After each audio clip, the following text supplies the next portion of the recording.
Hello दोस्तों, आप सभी का स्वागत है आपके अपने YouTube channel Rudra smart coaching classes में।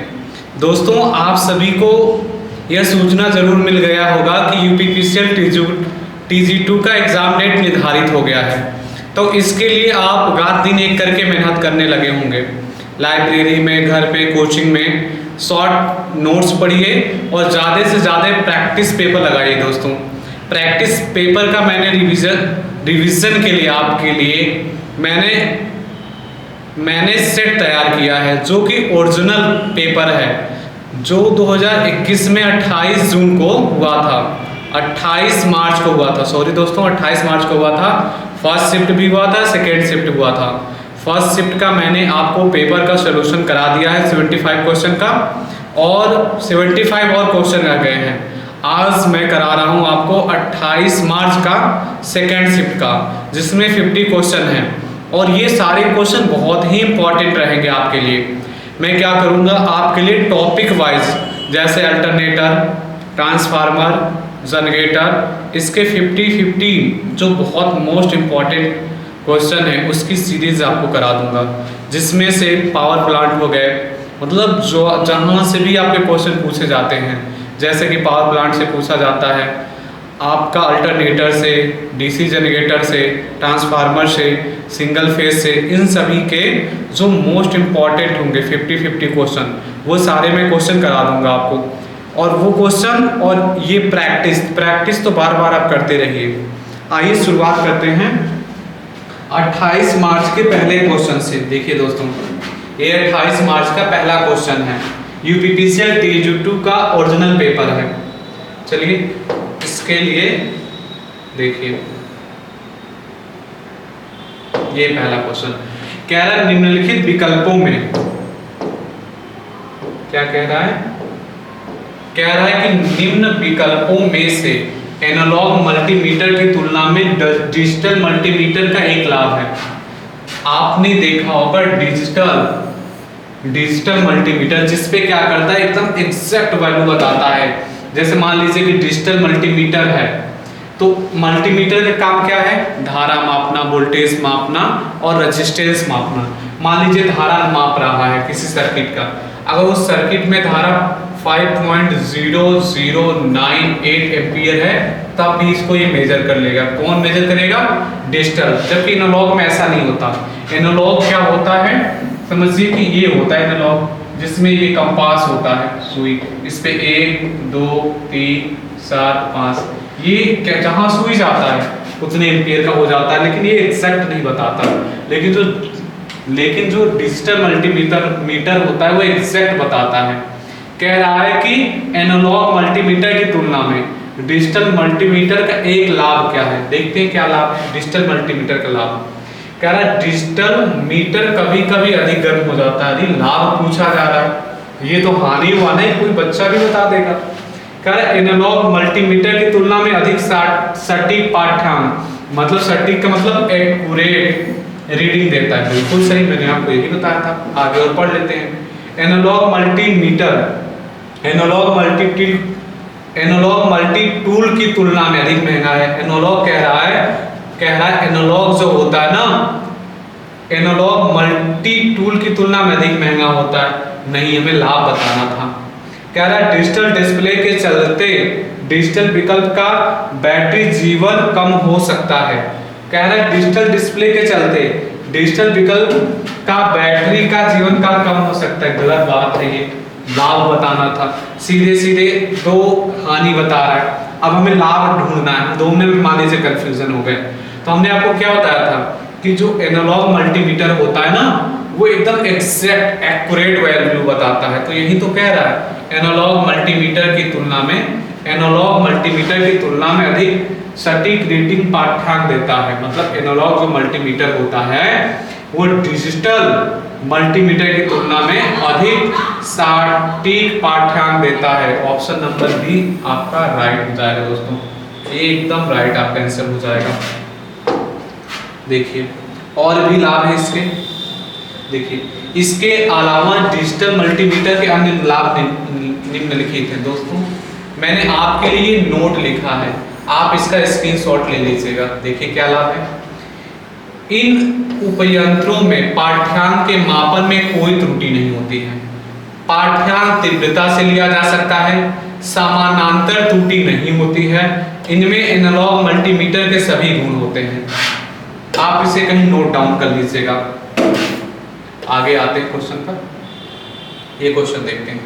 देखिए कह रहा है विद्युत केबलों की स्थापना के लिए किस प्रकार के एहतियात महत्वपूर्ण नहीं है। मतलब केबल बिछाते समय हमें क्या ध्यान नहीं देना चाहिए। मतलब 3 ध्यान देने चाहिए। क्वेश्चन का पहले शाब्दिक अर्थ समझिए। कह रहा है महत्वपूर्ण नहीं है, एहतियात मतलब क्या, सावधानी कह सकते हैं। एहतियात मतलब सावधानी। कह रहा है सावधानी महत्वपूर्ण नहीं है, मतलब 3 सावधानी महत्वपूर्ण होंगे। पहले उनको ढूंढ लीजिए। तो एक तो वैसे ही आप निकालेंगे। कह रहा है आपातकालीन उपकरण, प्रकाश व्यवस्था, संचार और सिग्नल के लिए केबलों और तारों को रसोई घर, गैलरी, लॉन्ड्री श्रेणी ए और अन्य उच्च जोखिम वाले क्षेत्रों में मशीनरी स्थान से दूर रखा जाना चाहिए। बिल्कुल सही है। आपातकालीन उपकरण हो गए, प्रकाश व्यवस्था हो गए, संचार और सिग्नल के केबलों और तारों, और यहाँ तक कि रसोई घर या लॉन्ड्री जो होता है, और श्रेणी ए और अन्य जोखिम वाले स्थानों से दूर रखा जाना चाहिए केबल को बिछा रहे हैं जब। बिल्कुल सही बात है। स्थापना के दौरान क्षति और रिसर्कल से केबल को बचाएं। कह रहा जब आप इसकी स्थापना कर रहे हो ना, तो केबल को क्षति से बचाना है आपको कि क्षतिग्रस्त ना हो जाए। ये भी बिल्कुल बात सही कह रहा है वो। इन्हें इस तरह से स्थापित किया जाना चाहिए कि यह मूल ज्वाला मंदक गुणों के साथ हस्तक्षेप ना करे। कह रहा है इन्हें इस तरह से स्थापित किया जाना चाहिए कि जो मूल ज्वाला है या मंदक है उसके गुणों के साथ हस्तक्षेप ना करे। यही क्या है, एहतियात जरूरी नहीं है दोस्तों, यही एहतियात जरूरी नहीं है। अब ये देख लीजिए। कह रहा है कि टर्मिनेशन और संधि ज्वाइंट इस तरह से बनाए जाने चाहिए कि वह अपने मूल अग्नि प्रतिरोध गुणों को कम करे। बिल्कुल। कह रहा है टर्मिनेशन और ज्वाइंट इस तरह से बनाए जाने चाहिए कि अपने मूल अग्नि प्रतिरोधक गुणों को कम करे। आपको मैं समझाता हूं कि यह एहतियात क्यों जरूरी नहीं है केबल को बिछाते समय। कह रहा है कि इन्हें इस तरह से स्थापित किया जाना चाहिए, इन्हें इस तरह से स्थापित किया जाना चाहिए कि यह मूल ज्वाला मंदक गुणों के साथ हस्तक्षेप न करे। जबकि हम ऐसी कोई सावधानी नहीं बरतते हैं। हम इतना ज्यादा मूल ज्वाला मंदक गुणों के साथ हस्तक्षेप न करिए ध्यान नहीं देते हैं। हम ध्यान देते हैं कि आपातकालीन जो जहां उपकरण है, प्रकाश व्यवस्था है, संचार है, सिग्नल के केबल ओबल जा रहे हैं, या जहां जोखिम भरा कोई क्षेत्र है, जो मशीन रखा गया है, वहां ना लगा के थोड़ी दूर केबल को बिछाएं। और लगाते समय ये ध्यान देते हैं कि क्षतिग्रस्त ना हो जाए केबल। और जहां भी ज्वाइंट है वहां हम ध्यान देते हैं कि अब जब भी वहां चिंगारी निकले तो अग्नि कम से कम उत्पन्न हो। दोस्तों इसका हो जाएगा सी आंसर। देखिए तीसरा क्वेश्चन। केबल के परावैद्युत डाइलेक्ट्रिक में प्रतिबल की समकारी प्रतिक्रिया को क्या कहा जाता है। कह रहा है केबल का विद्युत गोधन कहते हैं, केबल का प्रस्कंद सामग्री कहते हैं, केबल की ग्रेडिंग कहते हैं, और कहते हैं केबलों की दूरी। दोस्तों इस क्वेश्चन को पॉज करके खुद से आप इसका आंसर दीजिए, बहुत ही इंपॉर्टेंट क्वेश्चन है। केबल के परावैद्युत डाइलेक्ट्रिक में प्रतिबल की समकारी प्रतिक्रिया को क्या कहा जाता है। तो उसे हम कहते हैं केबल की ग्रेडिंग कहते हैं। और केबल की ग्रेडिंग 2 प्रकार से करते हैं। केबल में यहाँ मैंने नोट लिखा है आपके लिए, कैपेसिटेंस ग्रेडिंग और इंटरसेथ ग्रेडिंग। देखिए इसका स्क्रीनशॉट ले लीजिए या तो इसको नोट डाउन कर लीजिए। केबल में ग्रेडिंग 2 तरीके की होती है, एक होती है कैपेसिटेंस ग्रेडिंग, एक होती है इंटरसेथ grading.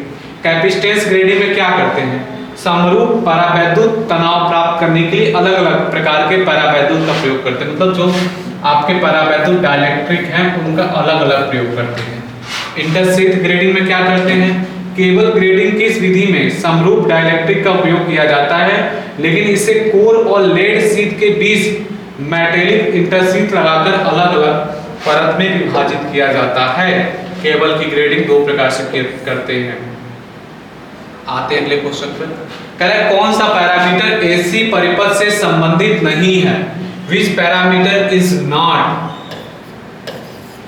Related to AC circuit? Not related to AC circuit. कौन सा पैरामीटर एसी परिपथ से संबंधित नहीं है? बताइए इसको। इस क्वेश्चन को पॉज करिए, खुद से इसका आंसर बताइए। आरएमएस वैल्यू, बिल्कुल होता आरएमएस वैल्यू। आप जानते हैं क्या क्या होता है, सुनिए। आरएमएस वैल्यू होता, एवरेज वैल्यू होता, पीक फैक्टर होता, फॉर्म फैक्टर होता। कौन सा नहीं होता वो देख लीजिए।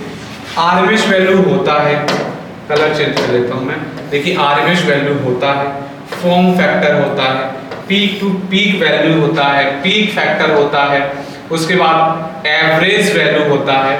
ये जो कल्टीवेशन, ये जो लिखा है कल्टीवेशन ऑफ वेव, तरंग का कृषिकरण, ये रूप नहीं होता एसी का, ये नहीं होता है। तो ये क्या हो जाएगा, यही एसी परिपथ से संबंधित नहीं है। Option number B. देख रहे हैं कितने इजी कितने और लल्लन टॉप क्वेश्चन आ रहे हैं पेपर में। ये यूपीपीसीएल टीजी2 के 28 मार्च का सेकेंड शिफ्ट का पेपर है, ओरिजिनल पेपर है। आप क्या करिएगा, इसको इन सभी क्वेश्चन को मैच करा लीजिएगा। आप देखिए कितने अच्छे से आपसे क्वेश्चन बन गए होंगे ये वीडियो देखने के बाद। किस प्रकार के भार लोड की प्रवृत्ति अग्रगामी शक्ति गुणक का उत्पादन है? ये सभी को पता होगा कि जो अग्रगामी जो शक्ति गुणक होता है का उत्पादन कौन है, किससे उत्पन्न होता है?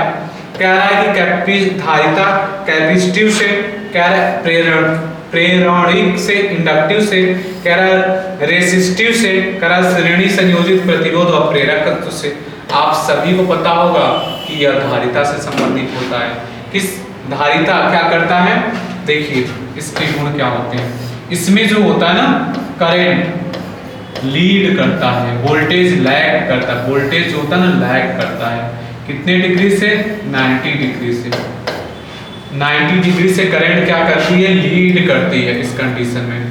अगर मैं बात करूं इंडक्टिव की, इंडक्टिव में क्या होगा दोस्तों, यह हो जाएगा आपका वोल्टेज, यह हो जाएगा करंट। आप यहाँ देख रहे हैं करंट लैग कर रहा है, कितने से?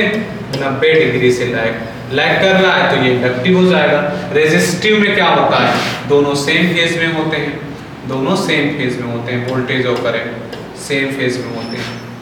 तो बस इसका आंसर हो जाएगा धारिता कैपेसिटिव। आगे आते हैं क्वेश्चन को, देखिए क्या कह रहा है, इसको बहुत ध्यान से पढ़िए।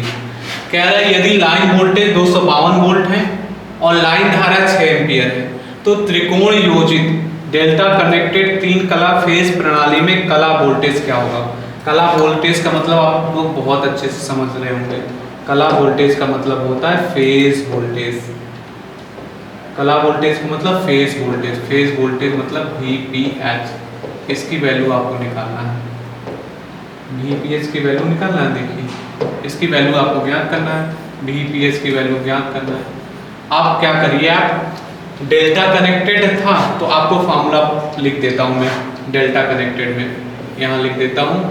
जब वो डेल्टा कनेक्टेड, डेल्टा इसमें क्या होता है, VL बराबर VPS।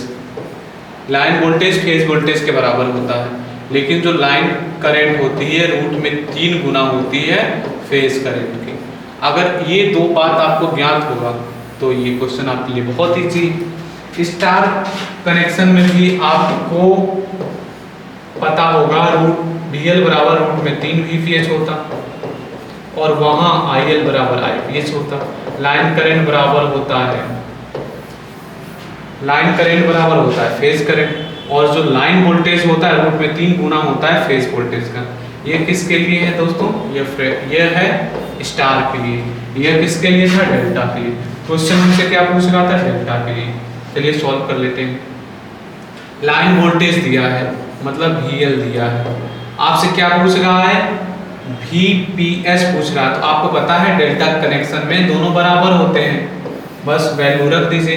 ये है डेल्टा कनेक्शन में तो 252 रख दीजिए लाइन वोल्टेज के जगह, तो फेज वोल्टेज भी तो उतना ही आया जब बराबर है तो 252। पहला इसका आंसर हो जाएगा माय डियर फ्रेंड्स, पहला आंसर सही हो जाएगा। आते हैं अगले क्वेश्चन पर। देखिए कह रहा है VIR का पूर्ण रूप क्या है।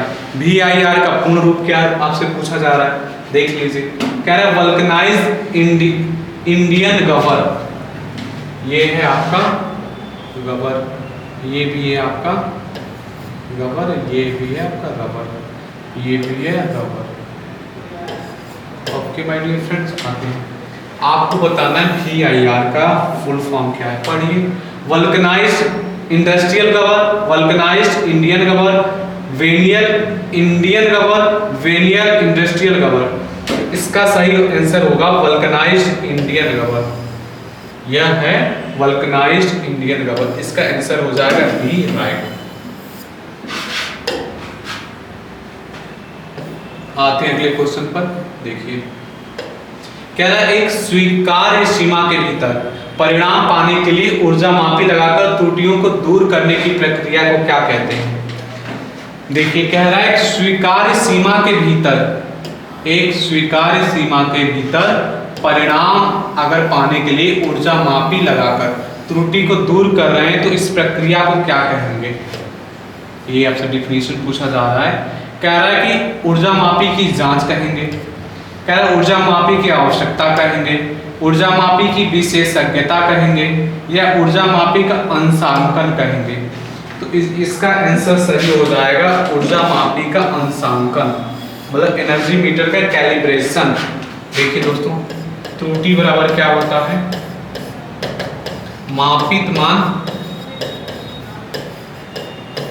माइनस वास्तविक मान, मापित मान माइनस वास्तविक मान बराबर त्रुटि होता है।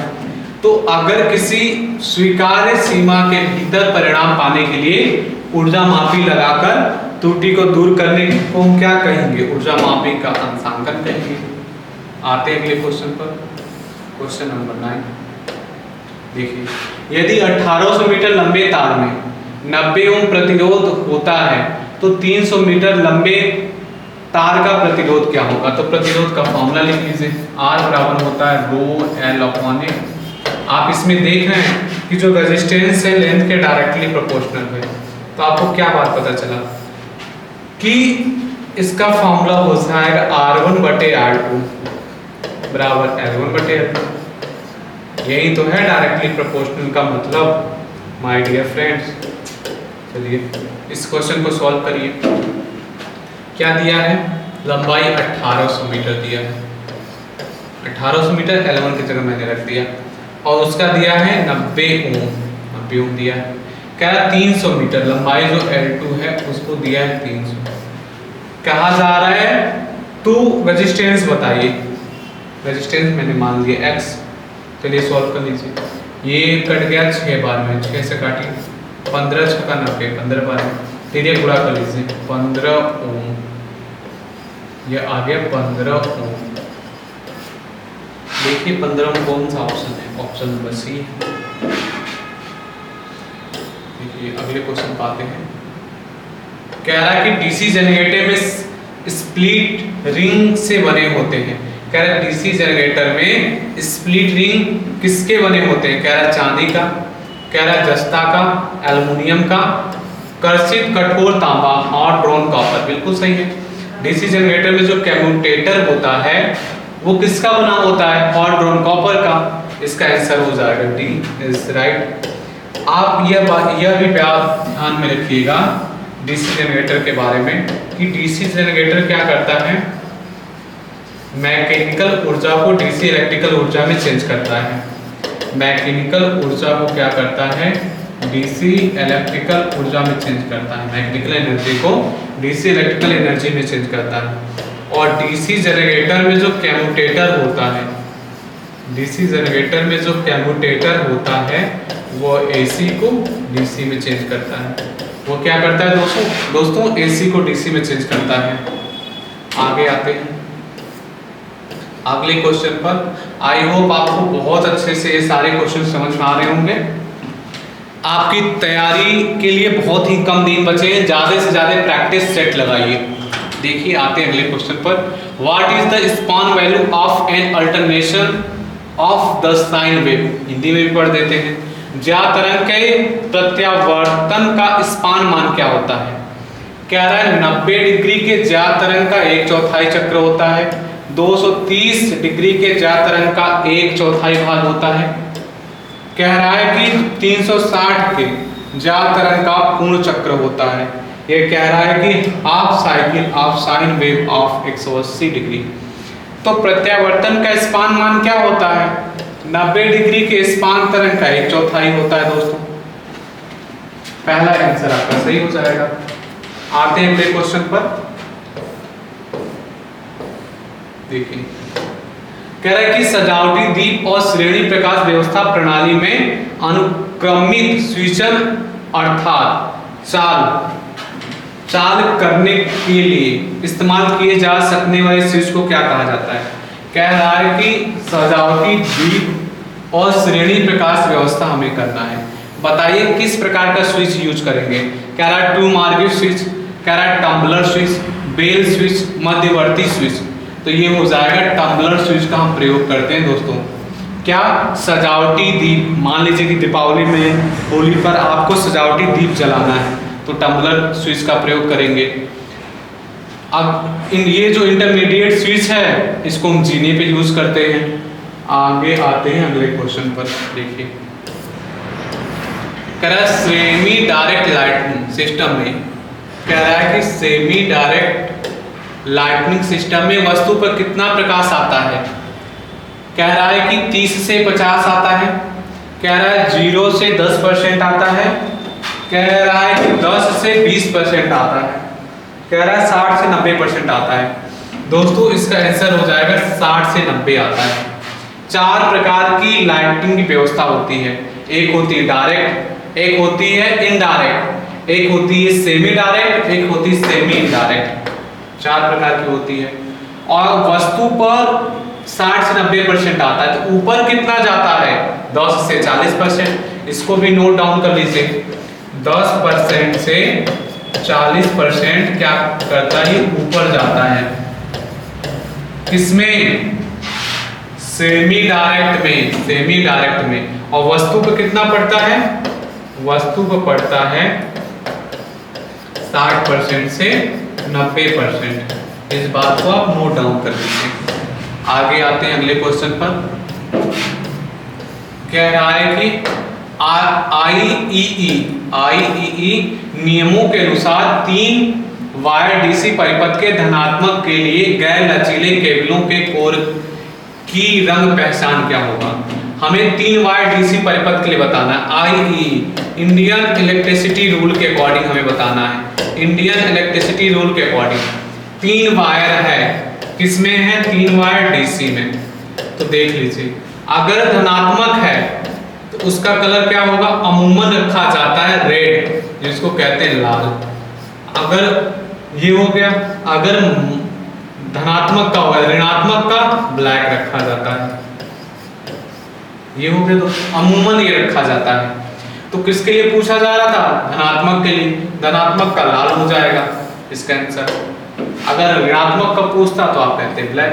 जबकि एसी अगर है 3 परिपथ का तो उसमें 3 वायर होते हैं आर वाई बी। इसके कलर कैसे रखे जाते हैं? Red, yellow, blue. और जो उसका न्यूट्रल होता है उसको ब्लैक रखते हैं। ये कहीं नोट डाउन कर लीजिए। आर ये फेज का जो कलर होता है ना वो रेड होता है, और वाई फेज जो होता है उसका कलर होता है येलो, और जो बी फेज होता है, बी फेज होता है उसका कलर होता है ब्लू। कंफ्यूज नहीं होइएगा बी से। R Y B, red, yellow, blue. और जो न्यूट्रल होता है उसका न्यूट्रल उसको रखा जाता है ब्लैक। और जो अर्थ वायर होता है, यहाँ मैं लिख देता हूँ, जो अर्थ वायर होता है उसका कलर रखा जाता है ग्रीन। ये हो गया दोस्तों। तो किसके लिए बोल रहा था? धनात्मक के लिए लाल। ये हो जाएगा 14 नंबर का राइट आंसर लाल। आगे आते हैं दोस्तों, देखते हैं। कहा जा रहा है कि शुद्ध प्रतिरोधक परिपथ में शक्ति पावर किसके बराबर होता? आई होप ये सभी लोग क्वेश्चन कर लेंगे, क्योंकि बहुत ईजी ये क्वेश्चन है। पावर का फॉर्मूला आपसे पूछा जा रहा है, पावर का फॉर्मूला होता है वी आई, और क्या पावर का फॉर्मूला होता है, पावर का फॉर्मूला होता है आई स्क्वायर आर, और पावर का फॉर्मूला क्या होता है बताइए बताइए, P बराबर वी आई, P बराबर आई स्क्वायर आर, और P बराबर क्या होता है, P बराबर बताइए क्या होता है, तो यहां रख लीजिए, यहां रख लीजिए वी स्क्वायर अपन आर हो जाएगा। देखिए 3 फॉर्मूला हो गया आपका, P बराबर वी आई, P बराबर आई स्क्वायर आर, P बराबर वी स्क्वायर अपन आर। तो इसमें से खोजिए पावर का कौन सा फॉर्मूला सही से दिया है, वही दिया है P बराबर V I, option number C right हो जाएगा दोस्तों। आगे आते हैं,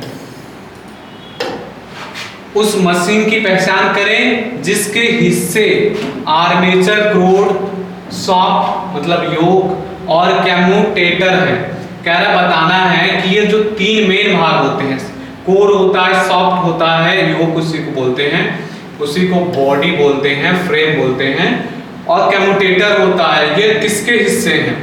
कह रहा है डीसी जनरेटर के हैं, कह रहा है कि सिंक्रोनस जनरेटर के हैं, कह रहा है कि सर्पो वलय प्रेरण जनित्र के हैं, जनित्र में स्पाइरल केस के हैं। तो दोस्तों डीसी जनरेटर में ये कैसे पहचान में आया, कम्यूटेटर से, कम्यूटेटर से। कम्यूटेटर किस में लगता है, डीसी मशीन में, और डीसी मशीन 2 प्रकार का होता है, डीसी जनरेटर, डीसी मोटर।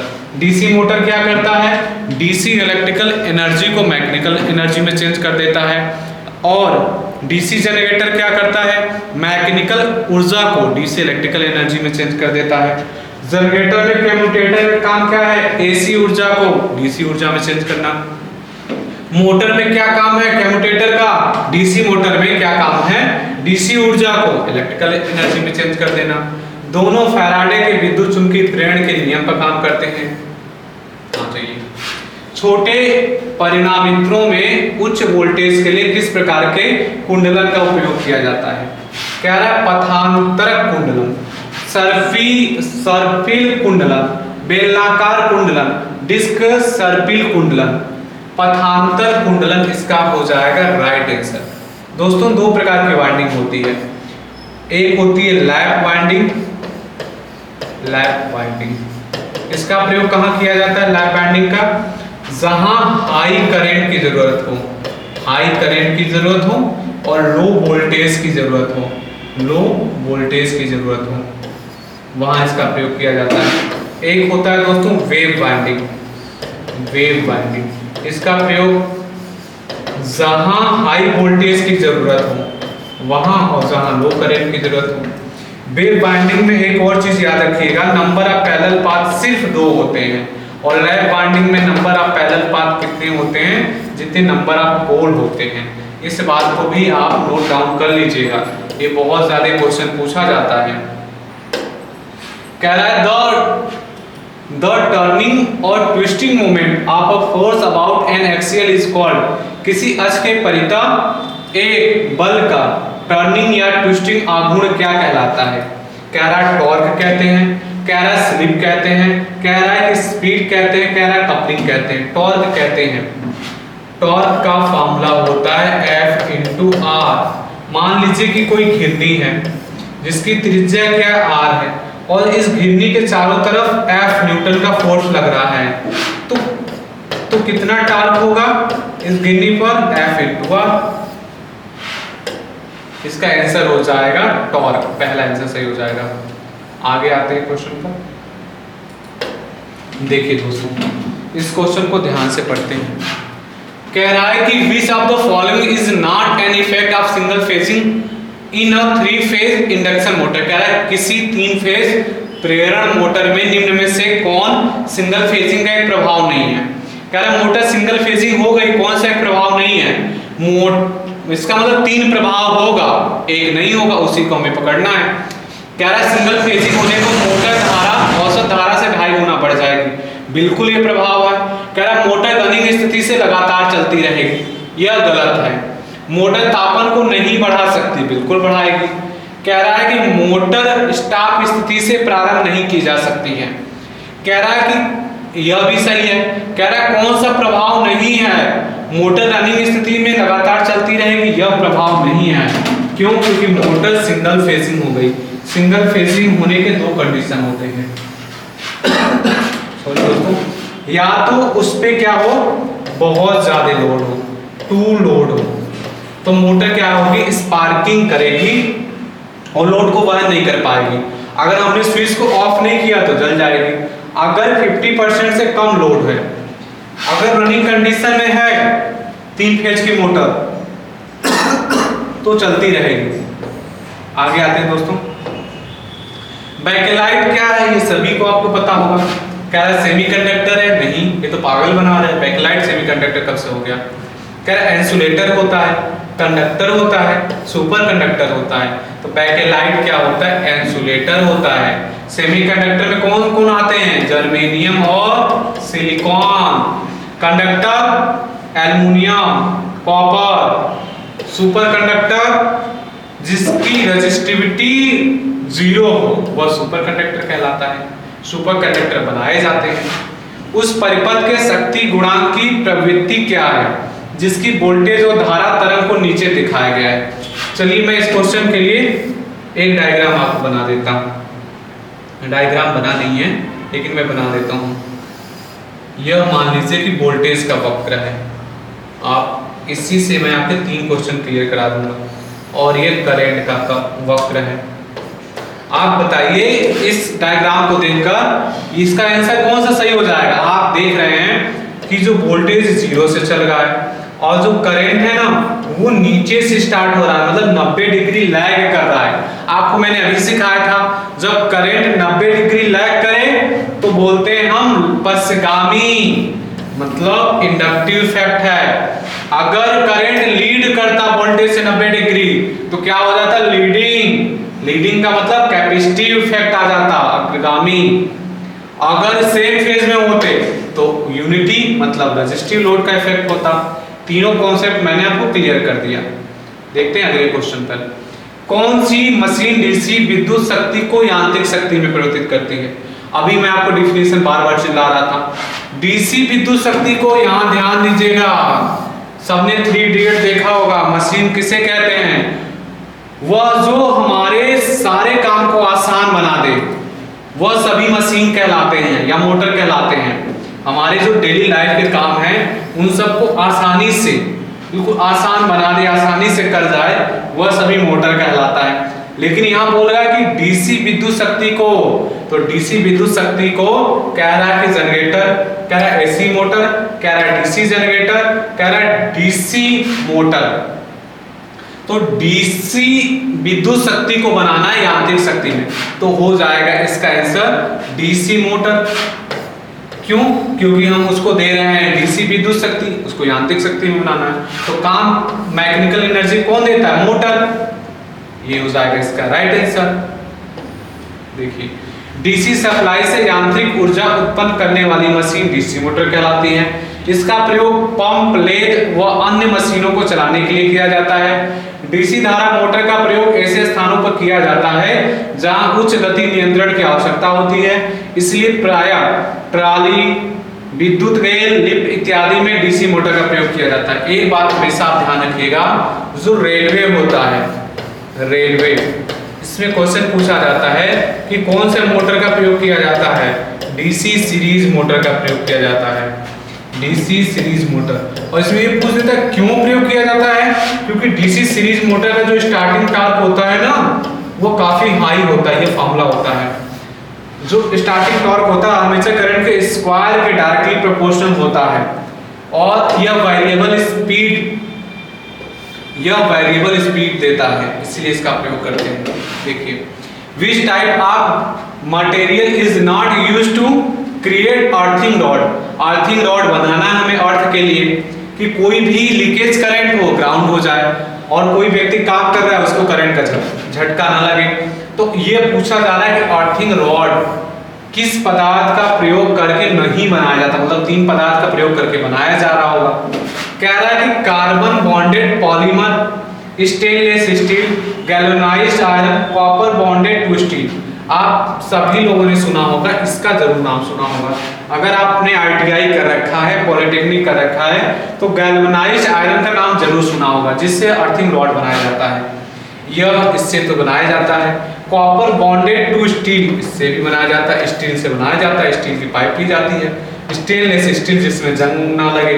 कह रहे carbon bonded polymer, polymer plastic से कब बनाया जाने लगा? यह हो जाएगा इसका राइट आंसर, क्योंकि कह रहा है कि अर्थिंग रॉड किससे नहीं बनाया जाता? इसी से नहीं बनाया जाता। देखिए, अर्थिंग रॉड बनाने के लिए स्टेनलेस स्टील का प्रयोग करते हैं, गैल्वेनाइज्ड आयरन का प्रयोग करते हैं, कॉपर बॉन्डेड टू स्टील का भी प्रयोग करते हैं। तो इन तीनों का प्रयोग करते हैं, और जो पॉलीमर कह रहा था उसका प्रयोग नहीं करते हैं। इस वीडियो को पॉज करिए, इसका आंसर देने की कोशिश करिए। विद्युत की गति कितनी होती है?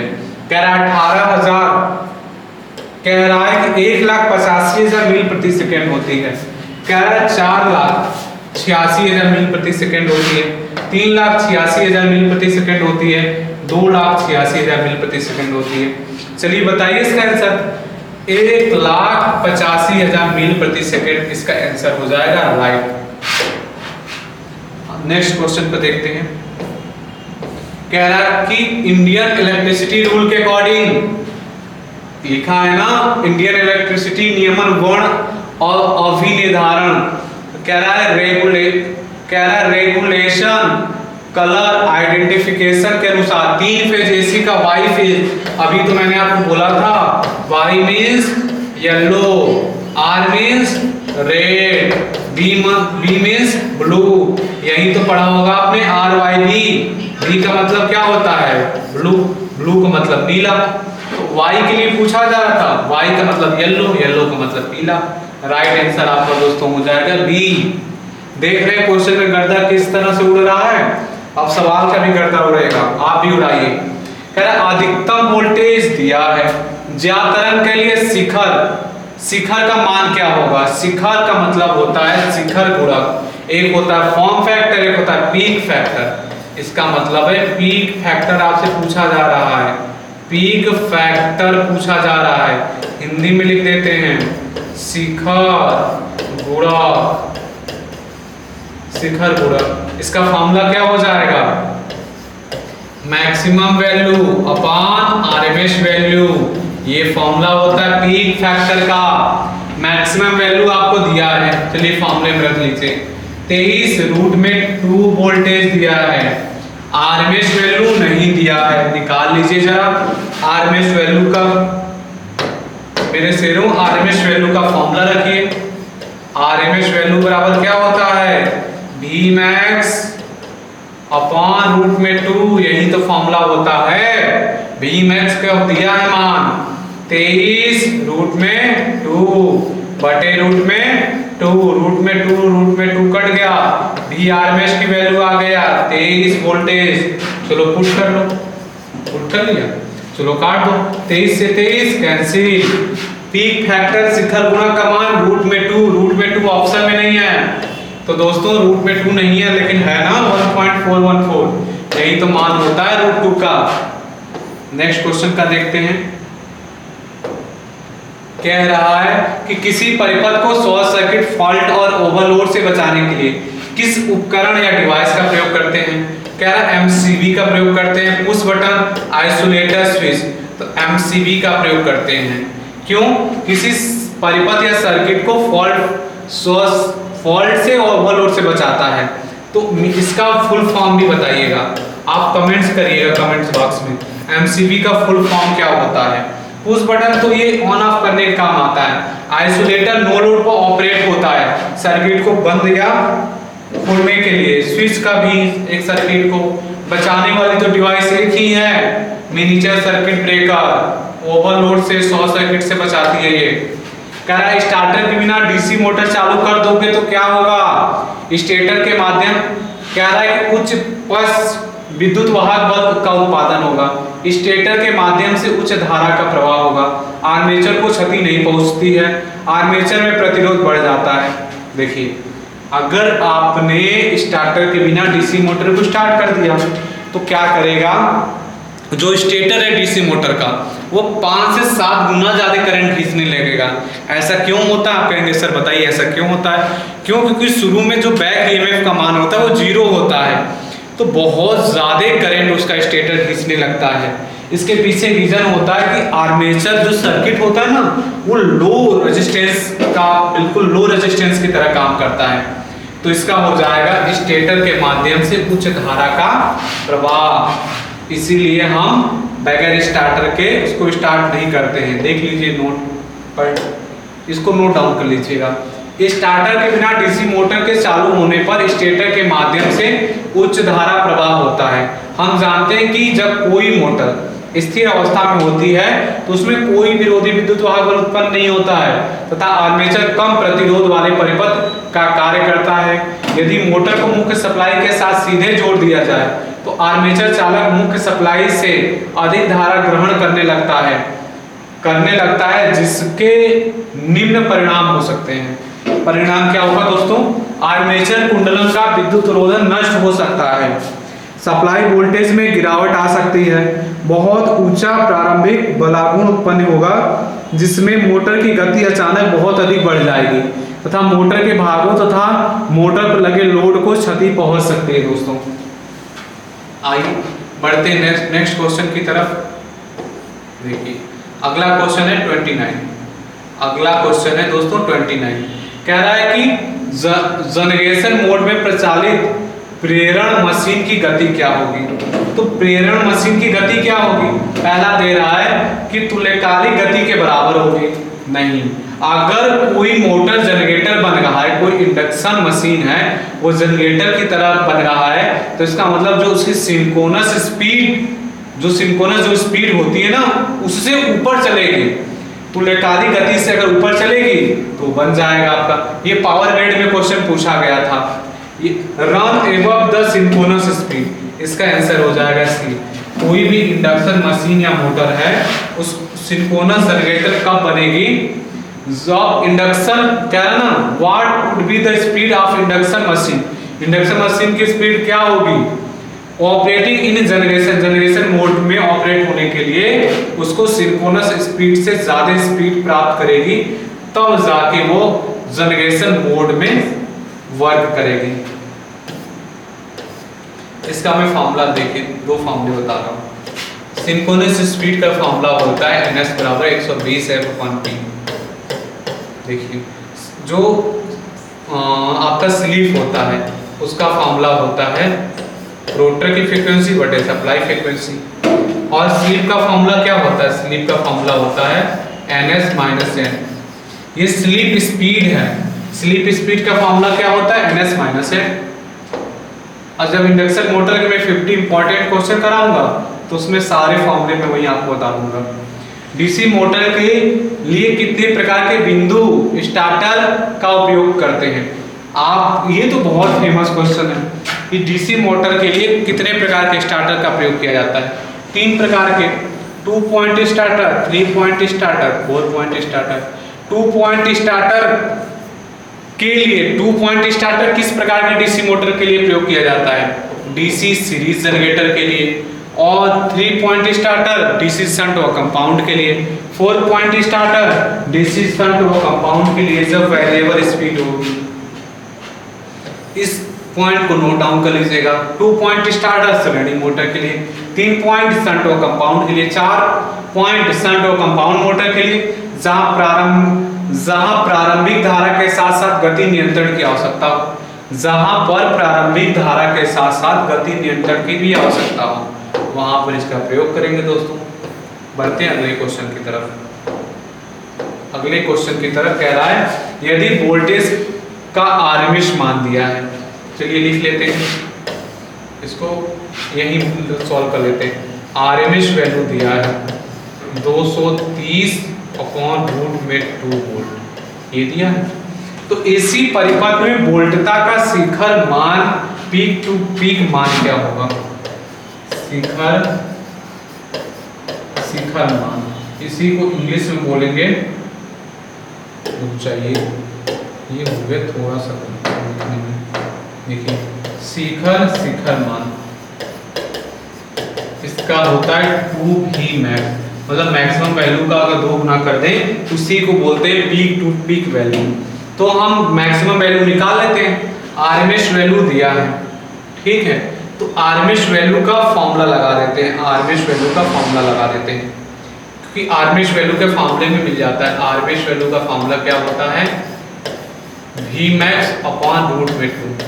आरएमएस वैल्यू रख लीजिए, यहाँ है 230 अपॉन रूट में 2 और ये है Vmax अपॉन रूट में 2। रूट में 2 कैंसिल, Vmax का वैल्यू क्या आ गया 230 वोल्ट। तो रख दीजिए 2 गुणे 230 वोल्ट, सॉल्व कर लीजिए। 2 दूना 4, 6, 460। इसका आंसर आ रहा है दोस्तों 460। बट आयोग ने इसका आंसर जो दिया था, आयोग जो महाराज हैं जो हर बार पेपर प्लेट कराते हैं, उन्होंने क्या इसका आंसर दिया था 460 इसका वोल्ट आंसर दिया था, जिसपे सभी बच्चों ने स्ट्राइक किया था और सभी को इसके नंबर मिले थे, क्योंकि इसका जो आंसर आएगा 460 वोल्ट आएगा दोस्तों। नेक्स्ट क्वेश्चन की तरफ बढ़ते हैं। कह रहा है डीसी जनरेटर कौन सा घटक कम्यूटेटर पर आरोपित किया जाता है जो आर्मेचर कुंडल से धारा को एकत्रित करता है। सॉफ्ट कह रहा है सॉफ्ट जो होता है ना करंट को कलेक्ट करेगा, अरे बिल्कुल नहीं करेगा। कह रहा है इंटरपोल करेगा, बिल्कुल नहीं। आर्मेचर का क्रोड करेगा, नहीं। कार्बन ब्रश, बिल्कुल सही। कार्बन ब्रश कार्बन का बनाया जाता है। डीसी जनरेटर में क्या करता है, यह करंट जो कम्यूटेटर कलेक्ट कर लेता है उसको बाहर सर्किट को भेजता है, और डीसी मोटर में करंट को क्या करता है, ये कम्यूटेटर को प्रदान करता है। एक जगह सप्लाई बाहर निकालने का काम करता है, एक जगह सप्लाई देने का काम करता है। यह कार्बन का बनाया जाता है। देखो कह रहा है डीसी आपूर्ति की गलत ध्रुवता से विद्युत अपघट्य प्रकार के संधारित्र के जुड़ने पर क्या होगा। कह रहा है संधारित्र अप्रभावित रहता है, संधारित्र विपरीत दिशा में काम करता है, संधारित्र ठीक से काम करता है, संधारित्र स्थायी रूप से क्षतिग्रस्त हो जाएगा। अगर गलत पोलैरिटी आपने जोड़ दिया डीसी सर्किट में, जो इलेक्ट्रोलाइट कैपेसिटर है अगर आपने गलत पोलैरिटी से जोड़ दिया तो इलेक्ट्रोलाइट कैपेसिटर क्या हो जाएगा, खराब हो जाएगा। ये बहुत ही कैपेसिटर का फेमस क्वेश्चन है। कह रहा बड़े उद्योगों में शून्य भार स्थिति में तुल्यकालिक मोटर के संचालन का उद्देश्य क्या है।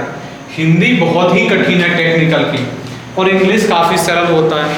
ऐसे ऐसे वर्ड देता है ना कि उसमें बच्चों का अक्सर कंफ्यूजन हो जाता है। तो अक्सर आप क्या किया करिए, इंग्लिश वर्जन जो स्टैंडर्ड बुक होती है ना उनको पढ़ा के किया करिए। जैसे जेबी गुप्ता हो गया आपका, बीके मेहता हो गया, आर के राजपूत हो गया, बीएल थरेरा, बहुत सारी मार्केट में बुक हैं।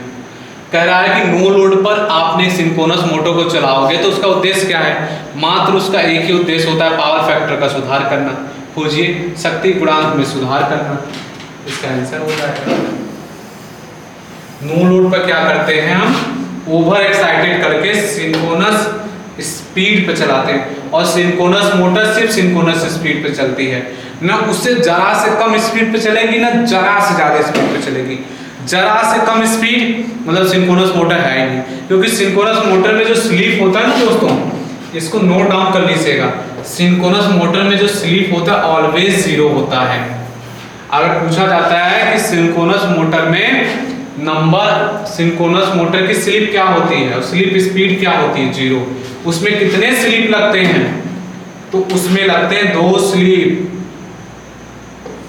देखिए इसको नोट डाउन कर लीजिएगा कि बड़े उद्योगों में शून्य भार स्थिति में सिंक्रोनस मोटर के संचालन का उद्देश्य शक्ति गुणांक में सुधार करना है। एक अति उत्तेजित तुल्यकालिक मोटर तुल्यकालिक संधारित्र कहलाती है। संधारित्र की भांति यह भी अग्रगामी धारा लेती है, बिल्कुल सही है। कह रहा है ये कैपेसिटर की भांति अग्रगामी धारा लेगी। सिंक्रोनस मोटर के कुछ विशेष अनुप्रयोग निम्नलिखित हैं, जैसे स्थिर गति लोड सेवा, शक्ति गुणांक संशोधन करना, संचरण लाइनों का वोल्टता नियमन में सुधार करना, यह सभी इसका काम है। आगे आते हैं दोस्तों, देखते हैं नेक्स्ट क्वेश्चन। देखिए 35 कह रहा है डॉट डॉट डॉट को कम करने के लिए शक्ति परिणामित्र में लॉ क्रोड के लिए विशेष सिलिकॉन इस्पात मिश्र इस्पात का प्रयोग किया जाता है। कह रहा है सिलिकॉन स्टील का भैया क्यों यूज करते हो, आपको मैं एक बार 10 बार बता चुका हूं। और कहेगा सिलिकॉन स्टील का क्यों प्रयोग करते हो, तो हिस्टेरिसिस लॉसेस को कम करेगा। कहेगा सिलिकॉन स्टील को लैमिनेटेड क्यों किए, तो आप कहोगे एडी करंट लॉसेस को कम करने के लिए। ये हो गया, और इसका फॉर्मूला है बी मैक्स के पावर 1.6 एफ इंटू भी, देख लीजिए ये फॉर्मूला है इसका। आगे आते हैं, निम्न में से कौन सा इलेक्ट्रॉनिक्स में सबसे सरल और सबसे सस्ता फिल्टर है। सबसे सस्ता फिल्टर नाम पढ़िए, कह रहा कि series inductor filter, choke input type LC filter, RC filter, capacitor input filter. कह रहा है कैपेसिटर फिल्टर सबसे सस्ता यही आता है।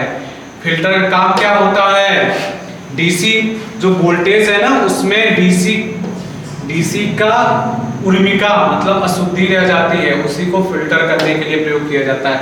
रेक्टिफायर में पड़े होंगे फिल्टर, पाइप फिल्टर सबसे बेस्ट होता है।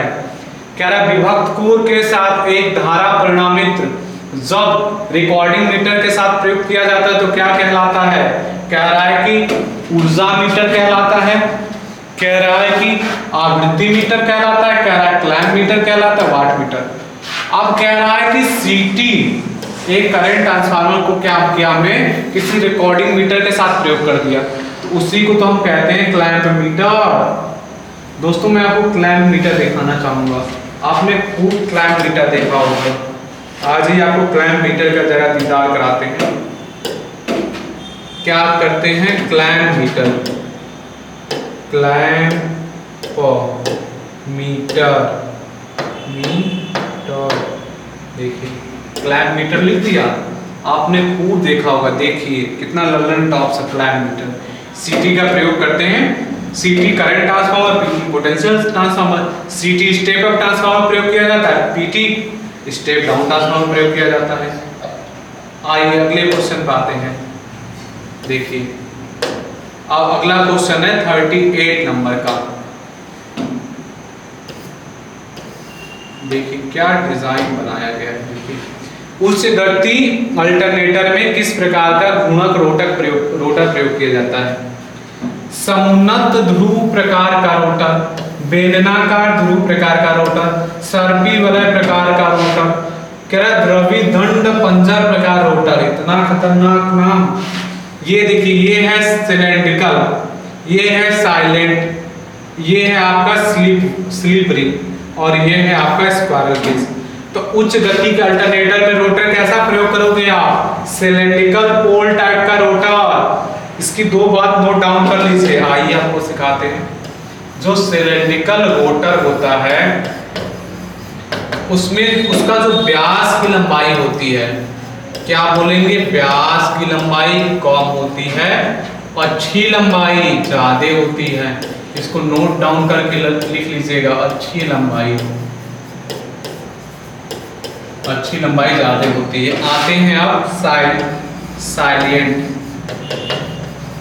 पोल टाइप रोटर, पोल टाइप रोटर, इसका नाम एक और नाम होता है नॉन साइलेंट पोल टाइप रोटर,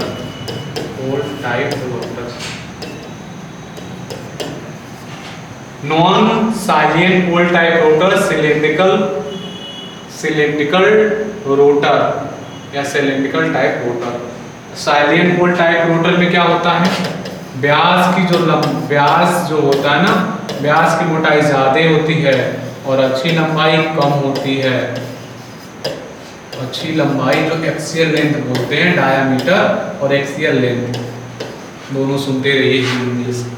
इसकी स्पीड जो होती है ना वो ज्यादा होती है। वाष्प टरबाइन के अल्टरनेटर में प्रयोग करते हैं। वाष्प टरबाइन के जो प्राइम मूवर होते हैं या वाष्प टरबाइन के अल्टरनेटर में इसका प्रयोग करते हैं। या अगर जल टरबाइन है तब उसमें इसका प्रयोग करते हैं। बहुत स्लो स्पीड देता है। आ जाइए अगले क्वेश्चन पर बढ़ते हैं। देखिए 38 से 39 कह रहा है एसी आपूर्ति से काम करने के लिए छोटे आकार के साथ उच्च धारिता के लिए किस प्रकार का संधारित्र बनाया जा सकता है? विद्युत अपघट्य संधारित्र, फिल्म संधारित्र, कह रहा सिरेमिक संधारित्र, पैरावैद्युत संधारित्र। एसी आपूर्ति से काम करने के लिए छोटे आकार के साथ उच्च धारिता के लिए, मतलब आकार छोटू सा हो और उच्च धारिता के लिए, देखने में छोटे लगे, घाव करे गंभीर, वह है भैया सिरेमिक कैपिस्टर।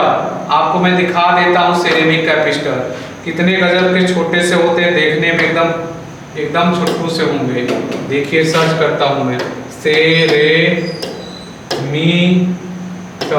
सेरेमिक हो गया,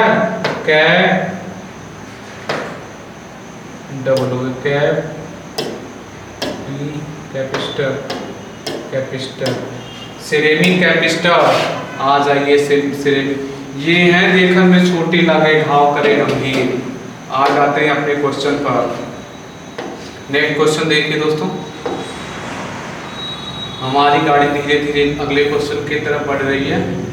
देखिए किस वायरिंग का उपयोग मुख्य रूप से मनोरंजन या विश्राम के उद्देश्य से किया जाता है? कह रहा है go down wiring, hostel wiring, कह रहा home theatre wiring, bedroom wiring.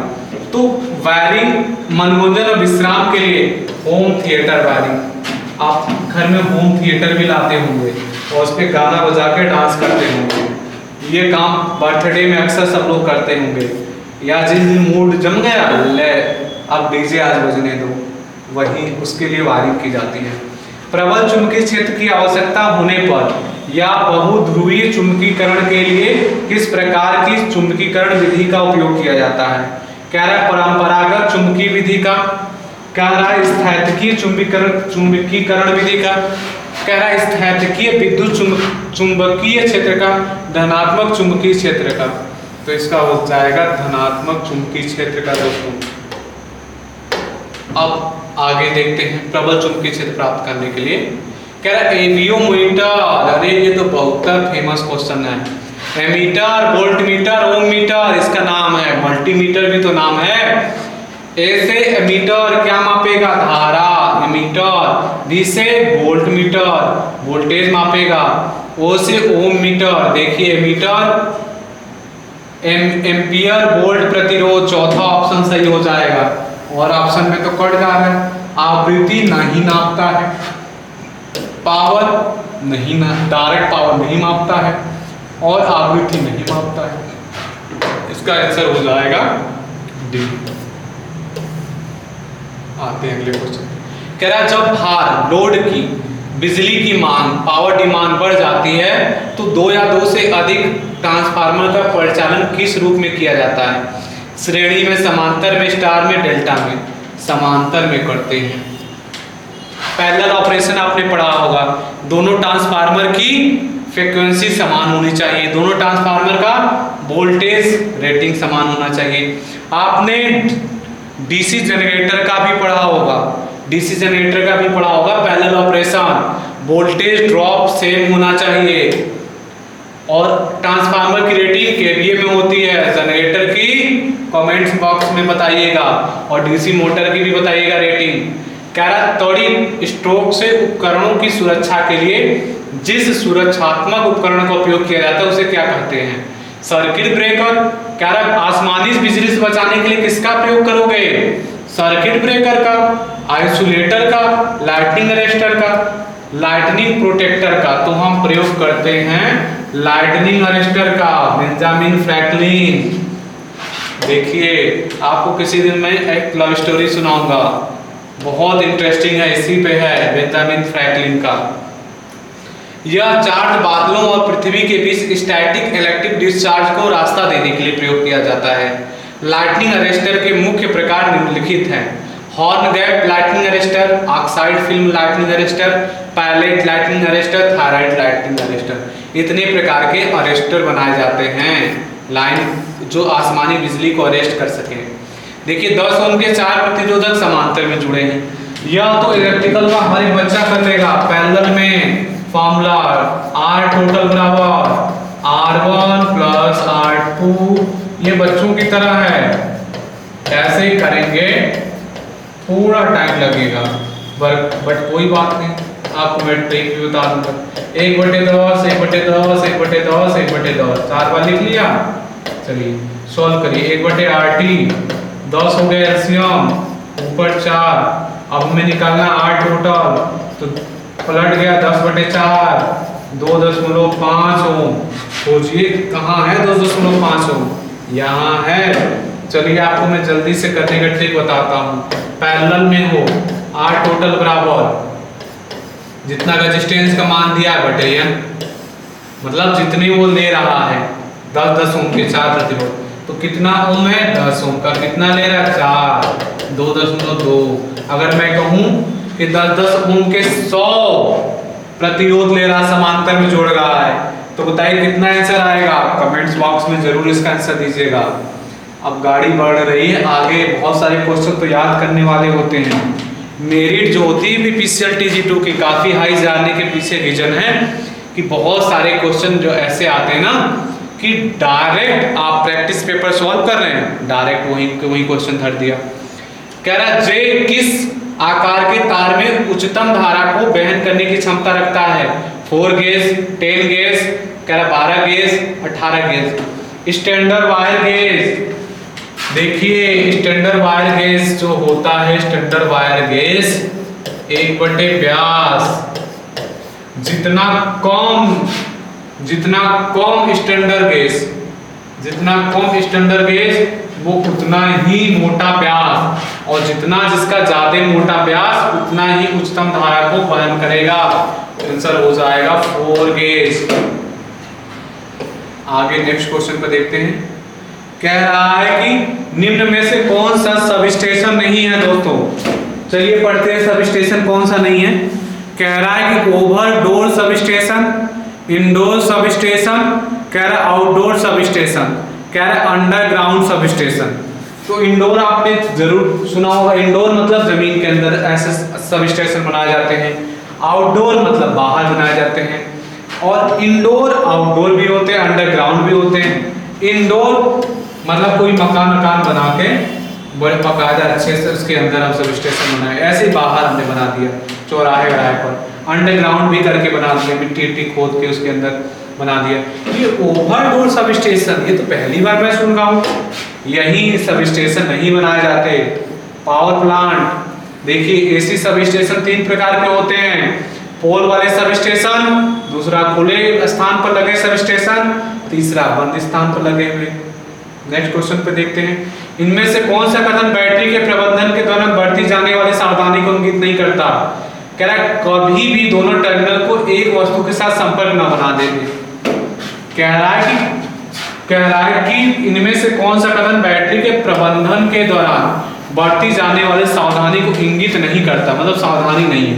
3 सावधानी होगी, तो सावधानी कौन पहला, ये सही है, सावधानी बरतनी चाहिए कि दोनों टर्मिनल को एक वस्तु के साथ संपर्क न बनाने दें। सुरक्षात्मक उपकरण बिल्कुल पहनना चाहिए, और बैटरियों को धातु के संपर्क से बचाएं। कह रहा हमेशा समय समय पर स्नेहक लुब्रिकेंट का प्रयोग करें, यह बात गलत है। बैटरी की ये बात गलत है। बियरिंग कौन है कि इसको हम लुब्रिकेंट देते रहेंगे, बैटरी के टर्मिनल हैं। इसमें हम क्या करते हैं, अगर उसमें सल्फेशन हो जाता है तो हम उसमें क्या करते हैं, जो वैसलीन होता है उसके टर्मिनल लगा देते हैं। देखिए बैटरी को काम में लेते समय निम्न सावधानी बरतनी चाहिए। बैटरी को डिस्चार्ज हालत में अधिक दिनों तक नहीं रखना चाहिए। इलेक्ट्रोलाइट हमेशा प्लेट की सतह से 2 सेंटीमीटर ऊपर तक होना चाहिए। बैटरी चार्ज करते समय नंगी आग या वायरिंग या चिंगारी बैटरी के पास नहीं लाना चाहिए। जब इलेक्ट्रोलाइट बनाना हो तो पानी में एसिड बूंद कर डालना चाहिए। चार्ज करते समय बैटरी चार्जर का पॉजिटिव बैटरी से और नेगेटिव बैटरी के नेगेटिव वायर से जोड़कर चार्ज करना चाहिए। हमेशा ये ध्यान देना चाहिए। नेक्स्ट क्वेश्चन पाते हैं दोस्तों। कह रहा है कि किसी धातु की प्लेट, पाइप या अन्य चालक जो विद्युत रूप से अर्थ के साथ सामान्य द्रव्यमान से जुड़े होते हैं, उन्हें क्या कहते हैं।